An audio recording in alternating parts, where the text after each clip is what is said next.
Blitz della finanza, avvenuto nella mattinata di venerdì nella sede legale di Wind Tre, il colosso della telefonia che ha casa a Ron nel milanese. Le fiamme gialle meneghine hanno portato a termine perquisizioni e sequestri nell'ambito di un'operazione coordinata dalla procura meneghina che ha messo nel mirino alcune presunte truffe messe a segno dalla compagnia. Oltre 10 gli indagati e secondo le indagini centinaia di utenti della compagnia telefonica si sarebbero visti addebitare dei servizi a pagamento senza aver mai dato il consenso.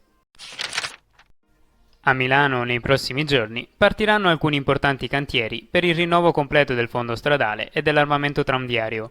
In particolare si lavorerà dal 6 luglio e fino al 6 settembre in via Montello, piazzale Baiamonti, mentre dall'11 luglio al 13 settembre all'incrocio tra Corso Sempione e via Domodossola.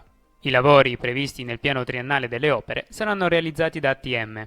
Inoltre, sempre dal 6 luglio e fino al 6 settembre, verrà completamente chiuso al traffico il ponte di Via Farini per portare a termine i lavori di riqualificazione della struttura a cura del Comune di Milano e di Rete Ferroviaria Italiana, già avviati lo scorso dicembre. Per consentire l'esecuzione di questi importanti lavori, ATM ha previsto variazioni sulle percorrenze che saranno consultabili sul sito www.atm.it.